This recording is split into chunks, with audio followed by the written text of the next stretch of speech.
Sundarban, Saint Martin কিংবা মহেশখালীর সোনাদিয়া, এই সবগুলোর ফিল মোটামুটি একসাথে পাওয়া যাবে এমন এক ডেস্টিনেশন আছে বাংলাদেশে। সবগুলো ডেস্টিনেশন থেকে এইটার আলাদা বিশেষত্ব হচ্ছে সামনে, পিছনে, ডানে, বামে যেদিকেই তাকাবেন সেদিকেই চোখে পড়বে অসংখ্য দ্বীপ, শোনা যাবে নাম না জানা হাজারো পাখির কলতান, দেখা যাবে সমুদ্রের অথই জলরাশি, কিংবা রাত কাটানো যাবে নির্জন এক তাঁবুর মধ্যে। তবে এখানেও আছে স্ক্যাম, সৌন্দর্য থেকে স্ক্যাম, সবকিছুই উন্মোচিত হবে ধীরে ধীরে। জীবনে কখনো এত রিমোট এরিয়াতে আমি আসি নাই। আমার জীবনে এটাই প্রথম এই দুর্গম জায়গাতে আসা। বাংলাদেশের অন্য অনেকগুলো দ্বীপের মতোই একটি দ্বীপের নাম সোনার চর।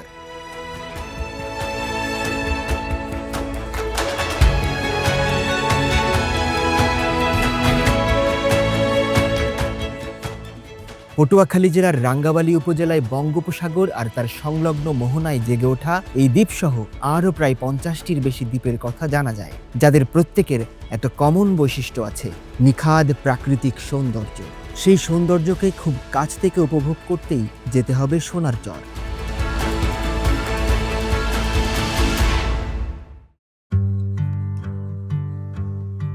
দেশের যে কোনো প্রান্ত থেকে এই অঞ্চলে আসতে চাইলে একটা বিষয় কমন থাকবেই, আর তা হচ্ছে লঞ্চ। আমাকেও তাই উঠতে হচ্ছে লঞ্চে। পুরোটা সময় জুড়ে এই লঞ্চ, মোটরসাইকেল আর ইঞ্জিন চালিত বোট সঙ্গ দেবে আমাকে। সোনার চর যেতে আমাকে সবার আগে যেতে হবে মৌডুবি, আর যেতে হবে লঞ্চে করে। তার কারণে আমরা এখন এসেছি এই বালিয়াতলির লঞ্চ ঘাটে। চাইলে কলাপাড়া লঞ্চ ঘাট থেকেও লঞ্চে ওঠা যায়। আমার পেছনে নদীর অথই জলরাশি, একটা ব্রিজ দেখা যায়। ঠান্ডার এই কুয়াশার মধ্যে এই নদীর পানি আর কুয়াশা সব যেন মিলেমিশে একাকার হয়ে গেছে। এ ঘাটে সাধারণত লোকাল মানুষেরাই অপেক্ষা করেন লঞ্চের জন্য। টুরিস্টরা এখানে আসেন না বললেই চলে। লোকালদের সাথে লঞ্চে কেটেছে চমৎকার কিছু মুহূর্ত, যা কোনোদিন ভুলবো না আমি। মানুষগুলোর আন্তরিকতায় মুগ্ধ হবেন যে কেউ। লঞ্চে করে পায়রা নদী পাড়ি দিচ্ছে এখন। পায়রা নদীর উপর দিয়ে ছুটে চলেছে আমাদের লঞ্চ।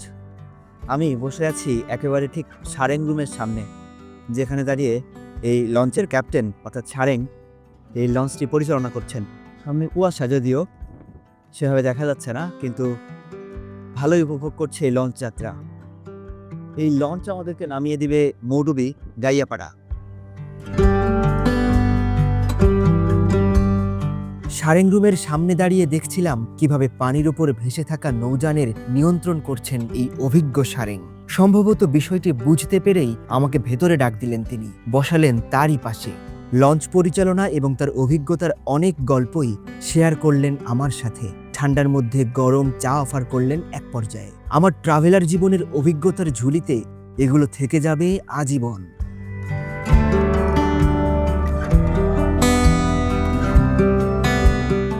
মৌডুবির গাইয়াপাড়ার ঘাটে যখন লঞ্চ ভিড়েছে, লঞ্চের প্রায় অর্ধেকের বেশি মানুষের সাথে নেমেছি আমিও। এখনো পাড়ি দিতে হবে অনেকটা পথ, পার হতে হবে খেয়া, যাকে লোকালরা বলে থাকেন খেওয়া, চড়তে হবে মোটরসাইকেলে এবং ইঞ্জিন চালিত বোটে। তবে যারা ঢাকা থেকে আসেন তাদের জন্য সহজ আরেকটা পথ আছে। ঢাকা থেকে লঞ্চে সরাসরি চরমন্তাজ আসা যায়, সেখান থেকে একবারে ইঞ্জিন চালিত বোটে করে পৌঁছানো যায় গন্তব্যে। গাইয়াপাড়া ঘাট থেকে মোটরসাইকেলই একমাত্র বাহন। এই বাহনেই যাচ্ছি কাঙ্ক্ষিত খেয়াঘাটের দিকে। গ্রামের মেঠো রাস্তায় যে কতদিন পর চলছি ঠিক মনে করতে পারছি না এই মুহূর্তে। সেই ছোটবেলার কথা মনে পড়ে গেল। আমার গ্রামের মধ্যে দিয়ে বয়ে চলা কপোতাক্ষের খেয়াঘাট যেন আবার চোখের সামনে জীবন্ত হয়ে ধরা দিয়েছে। অনেক মানুষের সাথে একসাথে মিলে খেয়া পার হয়েছি আবার বহুদিন পর। খেয়া পার হয়ে আবার মোটরসাইকেল। এবারের গন্তব্য সামন্থাবাদ ঘাট, যেখানে আমাদের অপেক্ষায় আছে স্বপন ভাইয়ের ট্রলার। স্বপন ভাইয়ের সাথে তো এখনো পরিচয় হয়নি আপনাদের। স্বপন ভাই এবং তার ছোট ভাই তোফাইল দুইজন মিলে গড়ে তুলেছেন আরোয়া ট্যুরস অ্যান্ড ট্রাভেলস। বেশ কিছু ভিডিওতে দেখেছি অনেকেই স্বপন ভাইয়ের মাধ্যমে সোনার চরে ক্যাম্পিং করেছেন, তাই আমিও যোগাযোগ করেছি তার সাথে। সামন্তাবাদ ঘাট থেকে ইঞ্জিন চালিত বোটে আশেপাশের সবুজ প্রকৃতি দেখতে দেখতে এগিয়ে চলেছি আমাদের গন্তব্যের দিকে। মাঝে মাঝেই দুধারে দ্বীপের মতো চর দেখা যায়। এই অঞ্চলের সবগুলো দ্বীপকেই মূলত চর বলা হয়। এর কারণ হচ্ছে এই দ্বীপগুলোর চারিদিকে পানি থাকলেও তা সম্পূর্ণটাই আসলে সমুদ্রের পানি নয়। কোনো দ্বীপের কিছু অংশ সমুদ্রের সাথে কানেক্টেড, তো কিছু অংশ আবার নদী বা মোহনার সাথে কানেক্টেড। বোট চলেছে প্রায় 1 ঘন্টার বেশি সময় ধরে। এর মধ্যে কখনো কখনো সমুদ্রের ঢেউ ভয় ধরিয়ে দিয়েছে আমাদের। একটা সময় পৌঁছে গেছি চর হেয়ার, আর গল্পের টুইস্ট শুরু হয়েছে এখান থেকেই। এটা হচ্ছে চর হেয়ার, যেখানে পৌঁছালাম এইমাত্র বোট থেকে নামলাম। এর পাশেই আছে আমাদের সেই কাঙ্ক্ষিত চর সোনার চর। চারিদিকে বঙ্গোপসাগরের অথই জলরাশি, তার মধ্যে এই চর হেয়ার।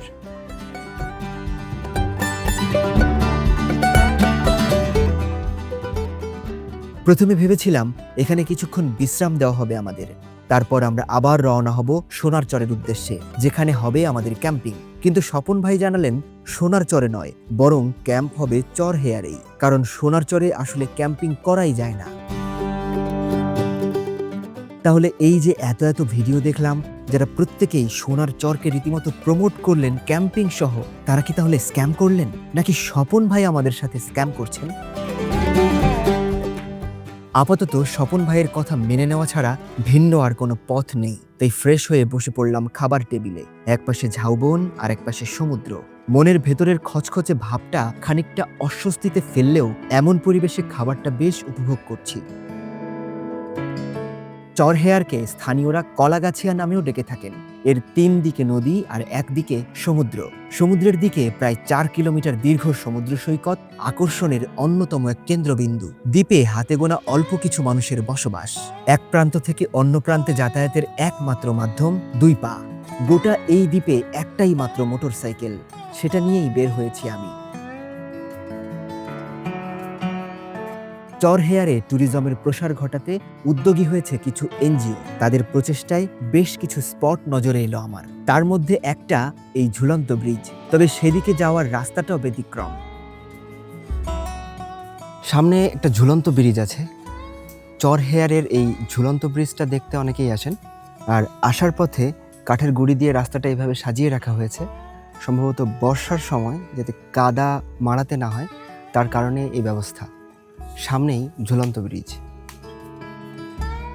সমুদ্র আর নদীকে কানেক্ট করা একটা খালের উপর এই ঝুলন্ত ব্রিজটি স্থাপন করা হয়েছে, আর সেই খালের দুপাশেই গাছের শ্বাসমূলের উপস্থিতি জায়গাটাকে সুন্দরবনের একটা ভাইব দিচ্ছে। ঝুলন্ত ব্রিজটার ঠিক মাঝ বরাবর আছি আমি এখন।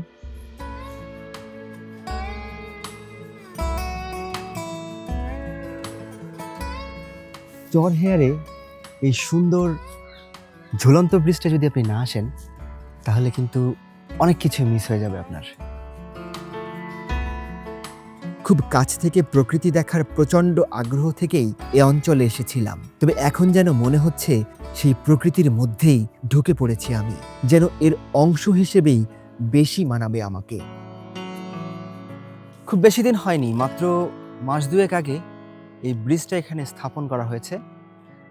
এখনই পর্যটক যারা এখানে আসেন তারা এই ব্রিজটা একবার না দেখে যান না।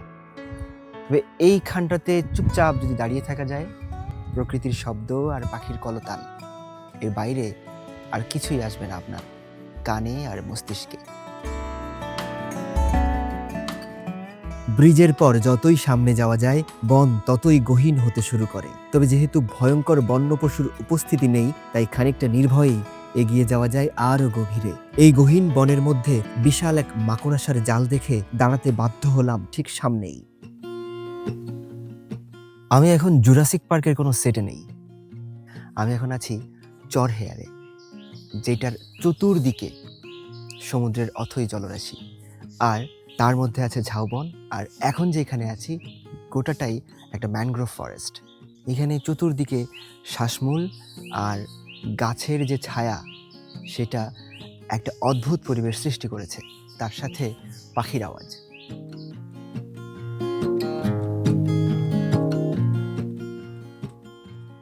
গোধূলিতে চর হেয়ার একেবারে গোল্ডেন কালারের একটা আবেশ তৈরি করে।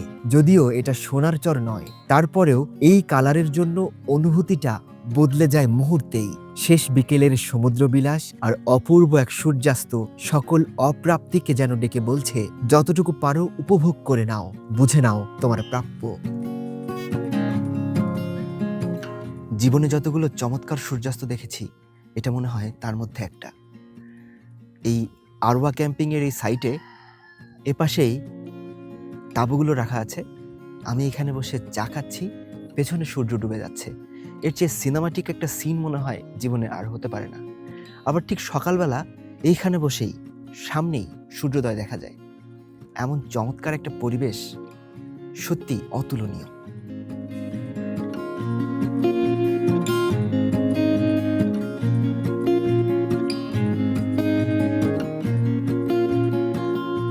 এই দ্বীপে সন্ধ্যা নামার মুহূর্তটা এত চমৎকার যে তার তুলনা অন্য কিছুতে দেওয়া সম্ভব নয়। লোকালদের খড়ের ঘর, পাশে হাঁস মুরগির ঘরে ফেরার ব্যস্ততা, সব যেন এক সুতোয় গাঁথা। সেই সাথে হাতের উপর এমন এক কাঁকড়া ধরে দেখার অভিজ্ঞতা, সবই একেবারে নতুন।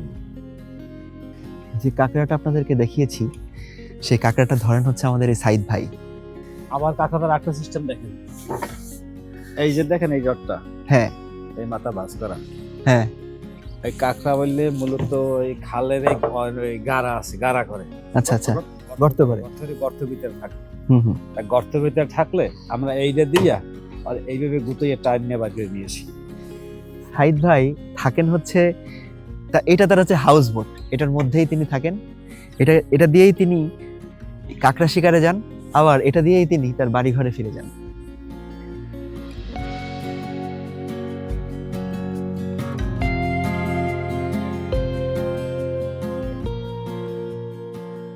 এর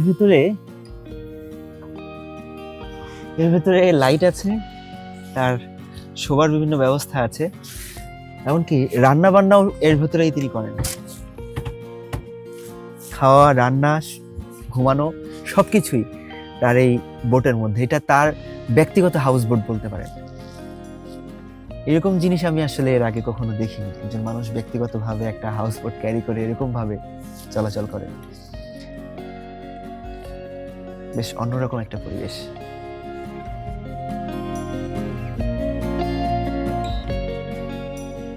রাতের অন্ধকারে নির্জন এই দ্বীপে ক্যাম্প ফায়ারের উষ্ণতা গোটা দিনের ক্লান্তিগুলো আর পাওয়া না পাওয়াগুলো ম্লান করে দেয়। তীব্র এক আবেশে জড়িয়ে ধরে হৃদয়ের গোপন এক আঙিনা।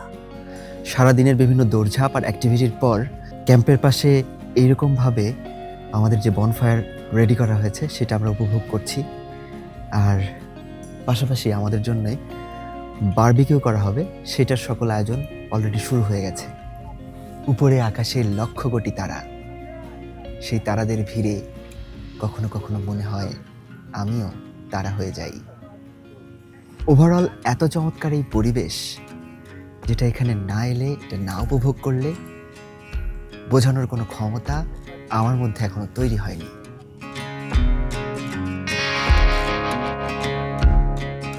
বারবিকিউ আর কাঁকড়ার ফ্রাই রেডি হচ্ছে আমাদের জন্য। এই সুযোগে সমুদ্রের পাড়ে একটু ব্যাডমিন্টন খেলতে পারলে মন্দ হয় না। শীতের রাতে ব্যাডমিন্টন হাতে আমি আর আমার সফর সঙ্গী হৃদয়, সাথে সঙ্গ দিচ্ছে আরওয়া ক্যাম্পিং এর দুজন সদস্য।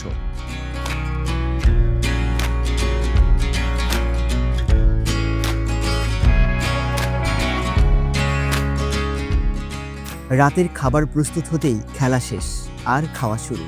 রাত 9টায় এই নির্জন দ্বীপে একেবারে মাঝরাতের অনুভূতি হচ্ছে। এখানে ইলেকট্রিসিটি নেই, জেনারেটর আর সোলারই বিদ্যুতের একমাত্র উৎস। খাওয়া শেষ হতেই গোটা দ্বীপ অন্ধকার।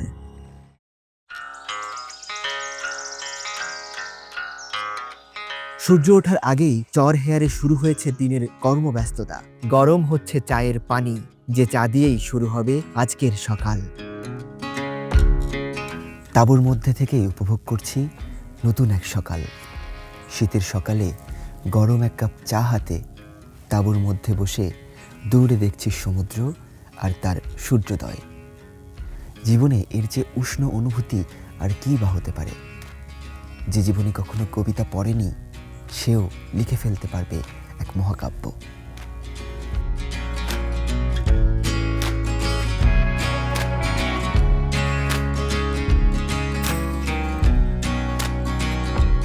আমার ঠিক পেছনে আছে সোনার চর, ওই যে দেখা যায়।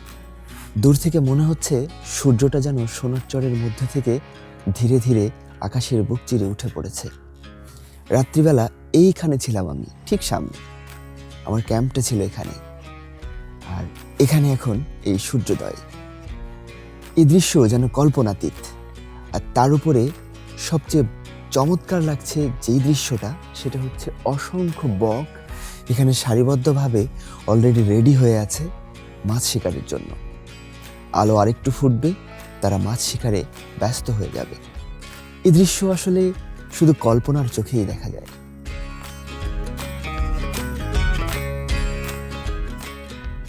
আজ মনে পড়ছে সেন্ট মার্টিনে আমার দেখা সেই সূর্যোদয়ের কথা, যেখানে মনে হয়েছিল সূর্যটা যেন মায়ানমারের পাহাড়ের বুক চিরে ধীরে ধীরে উদিত হচ্ছে আকাশে। আর এখানে সেই একই ঘটনা, সোনার চরের মধ্যে থেকেই যেন উঠেছে নতুন সকালের সূর্য, যে সূর্য ওয়াচ টাওয়ারের উপর দাঁড়িয়ে আরও চমৎকার লাগে দেখতে। ওয়াচ টাওয়ারটার এখান থেকে সূর্যের খুব একটা চমৎকার দৃশ্য দেখা যাচ্ছে। আর তার সাথে সামনেই যে সমুদ্র, তার পাড়ে একটা বক একা একা হেঁটে বেড়াচ্ছে, যেন জানান দিচ্ছে তার নিজের নিঃসঙ্গতার কথা। এসেছিলাম সোনার চরে ক্যাম্পিং করব বলে, কিন্তু তার পরিবর্তে ক্যাম্প পেয়েছি চর হেয়ারে। স্বপন ভাই কথা দিয়েছিলেন আমাদের সোনার চরে নিয়ে যাবেন, তিনি কথা রেখেছেন। সোনার চরের উদ্দেশ্যে ছেড়েছে আমাদের বোট।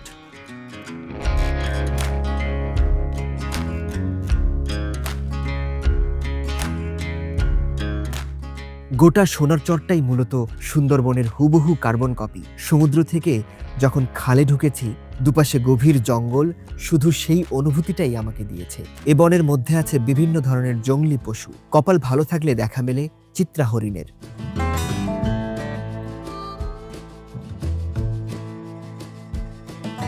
সোনার চরের সবুজ এক প্রান্তরে হাজির হয়েছি। এই দিকটা কিছুটা ফাঁকা, গাছপালা কম, আমরা ছাড়া আর একটা মানুষও নেই এখানে। বনের খানিকটা গহীনে যেতে হবে আমার অনুভূতিটাকে আরেকটু শানিত করতে।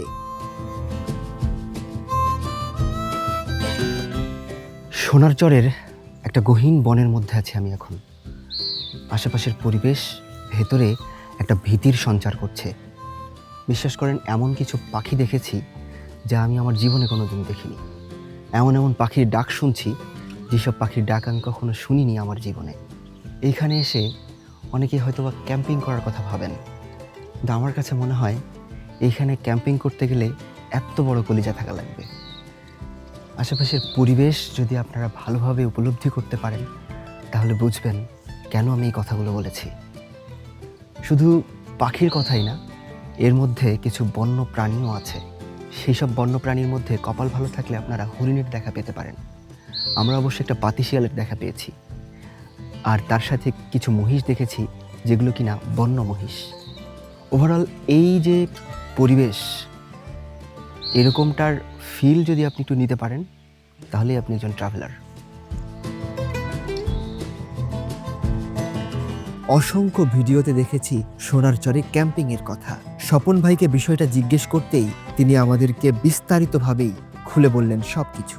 নেটে যারা ছাড়ছে, কীভাবে ছাড়ছে জানি না, কিন্তু এখানে যে এই সোনার চরের উদ্যোগ নিয়েই ছাড়ছে, কিন্তু ছাড়ছে সোনার চর দেখানোর জন্য। কিন্তু আমরা রাখি চর হেরে, এটা একজনে এখন আমাদের কাছে জিজ্ঞাসা করলো, এটা বলতে আমাদের কাছে দিদা বাতাসে।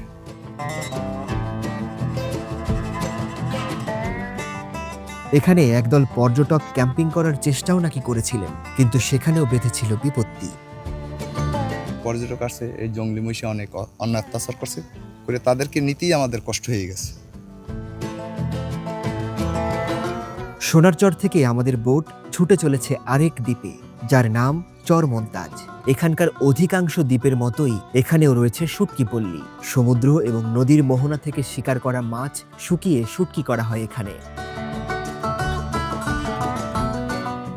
এখন এই যে চর মন্তাজে আছি আমি, আমার সামনে জলরাশি আর পেছনে শুটকি। এখানে ওই যে পিছনে সব জায়গাতে শুটকি। এটাকে চর মন্তাজের শুটকি পল্লী বলা হয়। ওই যে নীল কালারের যেই নেটের উপরে শুটকিগুলো করা হচ্ছে, ওগুলো মূলত খাওয়ার শুটকি। আর আমার পেছনে এখানে যেগুলো আছে, এগুলো হচ্ছে ব্রয়লারের জন্য। ব্রয়লারের ফার্মে এই শুটকিগুলো দেওয়া হয়।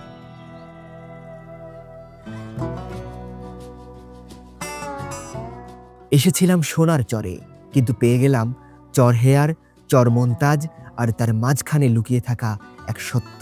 সোশ্যাল মিডিয়ার ভিডিওগুলো আমাদের স্বপ্ন দেখায়, কিন্তু বাস্তবতা কিছুটা জটিল, আবার সুন্দরও। এটা কি স্ক্যাম ছিল? হয়তো, কিন্তু তার চেয়েও বড় সত্য হলো এই দ্বীপগুলো এখনো মানুষের চেয়ে প্রকৃতির দখলেই বেশি। হয়তো সোনার চর আমাকে ক্যাম্পে ঠাঁই দেয়নি, কিন্তু বুঝিয়ে দিয়েছে গন্তব্য নয়, যাত্রাটাই হলো সকল ভ্রমণের মূল গল্প।